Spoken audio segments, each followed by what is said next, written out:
Slingek nach Ginugech Yuchat Duasak, Blakek nach Mikayla Mitchell Yuchat Duasak, Yeth na Hatsati, Deshitan Ayachat, Hutsnuakwan Yeth Hit Dach Ayachat. In Slingek, my name is Ginugech. In English, my name is Mikayla Mitchell. I am of the Raven moiety and the Deshitan clan. My ancestors come from the village of Angoon, Alaska, in the Raven House. I am also a student at Southern Oregon University in Ashland, Oregon. I'm a psychology major and a Native American Studies minor. My preferred name is Tiffany Fletcher, and I am a senior year psychology and mathematics student at Southern Oregon University. Mikayla and I will be exploring how biocultural sovereignty is impacted by tourism as experienced by Southeast Alaskan cultures. To add clarification, biocultural sovereignty can be described as the environmental autonomy and associated cultural livelihood belonging to a person or group of people. Components of biocultural sovereignty include natural resource management and development such as hunting, fishing, harvesting, and respect for religious freedoms. These resources are managed by the 13 Native corporations in Alaska. We'll be focusing on 2 that exist in Southeast Alaska to serve the Tlingit, Haida, and Tsimshian tribes, Goldbelt Incorporated and Sealaska Corporation. Alaska has a system of native corporations instead of reservations to keep the tribal land and tribal government separate, as well as represent the tribes of Alaska politically. This was made possible through the Alaska Native Claim Settlement Act of 1971, or ANCSA as I'm going to call it. This was the official acknowledgement of the indigenous people having at least some right to the land and its resources. This was a really big unresolved issue for a really long time, not just since Alaska was bought from Russia in 1867, but also before then when natives had to handle hostilities and invasions from Russia. Today we're going to cover the modernization of these corporations and topics including biocultural sovereignty and a little about tourism. With regards to tourism in particular, there have been some controversy surrounding it in Southeast Alaska, which also impacts the relationships of these things. It's no longer 1971. A lot of things have changed in the world that the corporations have to adapt to, overcome, and ideally use to their advantage, which is not necessarily an easy thing to do. Tourism is a great example of that, and what the native corporations do has changed a lot over the years. For example, Sealaska only owns 2.4% of the actual land, so a lot of the things that they have fought for are not always tangible things like land. Additionally, there's also the power to govern, to incorporate indigeneity in the school systems, to keep the languages alive, and to ensure the adaptive prosperity of the people with job training and education. Sealaska, along with the rest of the native corporations in Alaska, invested a very large amount of money in all these things to help restore pride in our cultures and communities. Sealaska operates a subsidiary called the Sealaska Heritage Institute, or SHI, which is run by a very well-respected Tlingit elder, Rosita Whirl. We were actually able to conduct an interview with her over email, which we will discuss more later. But SHI, what they do is they work with education systems, run a scholarship program for Alaska Native college students, support local formline artists for the revitalization of art and language, operate a research center on Alaska Native culture, and host cultural events like Celebration. And that is this huge celebration of the survivance of our people that is held every summer in my hometown, Juneau, where dance groups come from all over the state for singing, dancing, and food. Sealaska also partakes somewhat in the timber industry. From an outside perspective, that might kind of seem controversial, but what most people don't know is that they harvest the timber in a way that's very sustainable by practicing silviculture. That is the controlled growth and harvest of timber in such a way that makes a sustainable harvest system. On top of all of that, Sealaska also works with the 8A Business Development Program, which allows natives to learn from other business experts and hire mentors for trade jobs like construction. This is actually a great way to demonstrate contemporary biocultural sovereignty because it encourages native people to participate in society in meaningful ways that they may not otherwise be able to if the corporations had never existed, while maintaining and using their cultural values. Goldbelt does plenty of similar things, but they also have more involvement in tourism than Sealaska does. But we'll talk about that later. I just want to illustrate what the Native Corps do, since people who aren't from Alaska tend to get the wrong idea just from the word corporation. Thanks for explaining and clarifying what Native corporations are. I understand that you participated in an internship at Goldbelt Heritage Foundation last summer. Would you be down to talk a little bit about what that experience was like for you? So last summer I had an internship with Gold Belt Heritage Foundation. They are a subsidiary of Gold Belt that runs a scholarship program, and they support local and economic development opportunities. They advocate for the preservation and advancement of Alaska Native art, culture, and language. Gold Belt Heritage Foundation also advocates for education and job training in addition to documenting and preserving historic sites. We ran a couple camps for the kids too. One was children ages 5 to 12, and about 80 kids showed up every day, Monday through Friday, for like 2 weeks. I, with the help of a handful of high schoolers, was in charge of about 20 fourth and fifth graders specifically. We taught them how to sew and we made leg warmers, tote bags, headbands with Tlingit designs on them. There was a lot of singing and dancing in Tlingit. We made jam. We did a few writing prompts. And it also happened to be the sunniest 2 weeks in Juneau we had that summer. We also got to play in the park next to the salmon hatchery, and it was just it was a blast. The second camp was an overnight camp for middle schoolers. I was an overnight chaperone with a cabin of about 13 girls. This also happened to be during the rainiest week of summer. There was a lot of the same singing and dancing, but the campers got to make their own drums and moccasins, which were a big hit.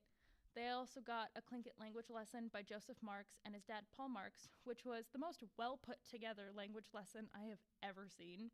I don't really have very much knowledge to compare these camps to with like camps in the continental US with other Native American tribes, but I was truly blown away by our tribe's ability to successfully not only teach but to inspire the children to learn more. Midway through the week, the kids were actually leading song and dance for like an hour after the chaperone stopped because they wanted to keep going all night, and it was a really beautiful and hopeful experience. As briefly mentioned previously, we were fortunate enough to be able to engage in email correspondence with Rosita Worrell, who is the president of Sea-Alaska Heritage Institute in Juneau, Alaska. Rosita served as chair for the Alaska Federation of Native Subsistence Committee for 17 years, which defended hunting, fishing, and gathering rights. They also fought to amend the Alaska State Constitution and ANCSA, which took away those rights. We reached out to Rosita Worrell to obtain an authentic perspective on the impact of tourism on biocultural sovereignty and self-autonomy in Southeast Alaska and how Sea-Alaska Corporation is involved. The following questions were posed to Rosita via email, to which she quickly and thoroughly detailed her responses and sent them to both Mikayla and I. For the purpose of communicating the thoughts that she shared, I'll be presenting the questions one at a time, and Mikayla will be responding in place of Rosita. So the first question we're going to get rolling here is, to establish a baseline understanding, would you be able to explain what biocultural sovereignty means to you? Biocultural sovereignty means maintaining indigenous rights to harvest, utilize and distribute resources from our land, and to maintain our spiritual relationship to the land and the beings of the earth. We have lived on this land since time immemorial, and we are one with the land. Fabulous. While keeping the concept of biocultural sovereignty in mind, we will turn our attention to the canon of literature surrounding Alaskan tribal governments that does not tell of their accomplishments to protect political rights or promote self-determination. What actions has Sea-Alaska taken to promote and protect? So Sea-Alaska is a major leader with tackling these issues by fighting for subsistence rights, voting rights, especially to those natives who were born after ANCSA in 1971, and special rights for elders. We have established land banks to protect our rights and are currently supporting and lobbying for the conveyance of lands to the 5 landless villages in Southeast Alaska and land allotments for veterans who served in the Vietnam War. Nice, that's super interesting. Would you be able to explain why Sea-Alaska is not more heavily involved with the tourism industry? Yeah, so tourism was already heavily controlled by the cruise industry when Sea-Alaska began its investments. The cruise industry has a very strong hold on tourist opportunities. It would take a very significant investment to buy out the cruise lines, and most of the other opportunities are small-scale tourist investments. So when it comes to sovereignty, what is the biggest obstacle Alaska Natives face today, and how should this issue be addressed? The state of Alaska has resisted recognition of tribes as sovereign entities, but we have slowly gained recognition. The State House just formed a Tribal Affairs Committee, which is a historic move. Rosita testified very recently, on March 7th, 2019, in fact, and recommended that the committee create a state tribal affairs office to establish consultation and collaboration procedures with tribes based on the federal executive order. This requires consultation with tribes, while the Federal Legislative Act requires consultation with Alaska Native corporations, which are recognized as tribes for special statutory purposes in over 120 federal acts, but not for governance purposes. So, what do you believe your ancestors would think about the current methods employed regarding the corporations, tourism, and cultural affairs? Our ancestors were very wise in teaching us that we needed to adapt to many of the Western ways, but also ensure our cultural survival by integrating our cultural values and practices into institutions that serve Native people. Our historic leaders saw the value of corporations and that we would own and control land under fee simple title and not be subjected to the federal government, which did not always act in the best interest of the tribes. So, for those of you who are familiar with Brian Brayboy's tribal critical race theory, one of the foundational tenets states that stories are not separate from theory. Is there a Tlingit story that stands out to you that relates to management of the land? Rosita said that she would like to tell the story of Dolores Churchill about natural and cultural sustainability. As she was gathering spruce roots for her basketry, she said, "Oh, how our ancestors must have loved us. They didn't take all of the roots, but left enough roots for the tree to survive so that we of later generations could gather spruce roots too." Rosita has also included the core cultural values that have sustained and guided us through thousands of years. She believes that we can see the seeds of biocultural sovereignty in them. They are Ha'ani, our land, which is our ancestors who have lived on this land for more than 10,000 years, taught us that everything has a spirit. The next one is Ha-Shuk'a, the past, present, and future generations. This is honoring our ancestors and future generations. We maintain strong bonds with our ancestors, whom we honor through our lives and in our ceremonies. Ha-Latsin, our strength, which is strength of body, mind, and spirit. The way of the warrior's path is to achieve physical and inner strength. Above all, young men and women are taught to protect and to care for their families and clans. They are taught to seek truth and knowledge and to adapt to changing times while maintaining the integrity of our ancient values. Wuch Yach is the last one, which is balance, maintaining spiritual and social balance and harmony. Wuch Yach must be maintained to ensure social and spiritual harmony, lest ill will goes wandering and causes harm. This governs interrelationships between the eagle and raven clans with other tribes, nations, and other institutions. Wuch Yach includes Kaya Awune, or respect for others, and At Ya Awune, or respect for all things. To me, these core cultural values come across as being very deep in meaning and probably deserving of more attention specifically. However, that may be best saved for future discussion. We are so very grateful to Rosita Worrell for taking the time to share her insights with us for the purpose of generating a more in-depth understanding of the relationship between biocultural sovereignty, tourism, and Sealaska. However, we are now going to turn our attention back towards Goldbelt Incorporated to discuss how this Native corporation approaches tourism. Goldbelt's main tourist attraction is the Mount Roberts aerial tramway. Locals just call it the tram, though. It's these gondola-type trams that take you up the side of the mountain, Mount Roberts.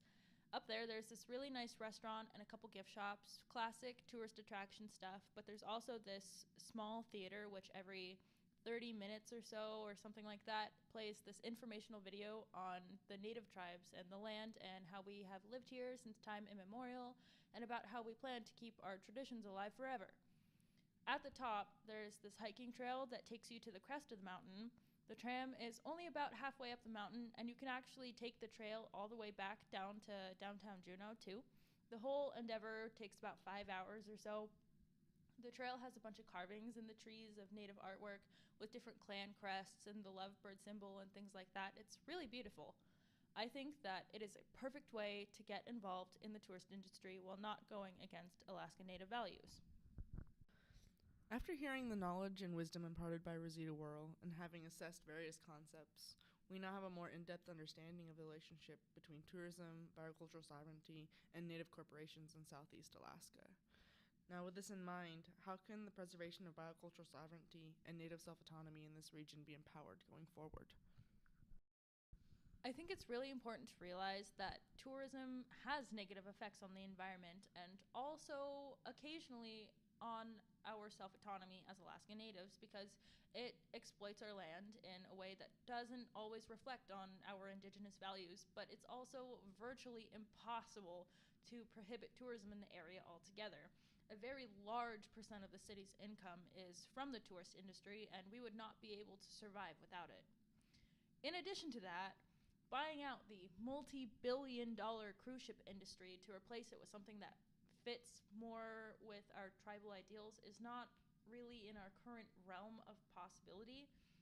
However, I do think that the corporations could really benefit from continuing their involvement and possibly even trying to be more involved, because tourism is largely used as a window for outsiders to look into our daily lives as people, and they get a brief introduction to our cultural history and beliefs, and it allows Native corporations to get monetary gain, which can be used for the prosperity of our people in the modern world.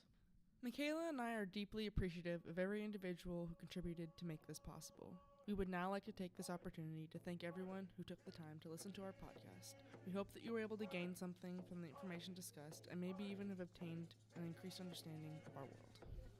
We would like to extend a very special gunaschish or thank you to Rosita Worrell for letting us interview her. Gunaschish to our tribal critical race theory professor Brooke Colley for being a wonderful teacher and mentor and for encouraging us to make this podcast. Gunaschish to my mom, Jody Mitchell. She is the vice chair for the board of directors for Sealaska Corporation. She helped me fact check this whole thing and gave me some background information.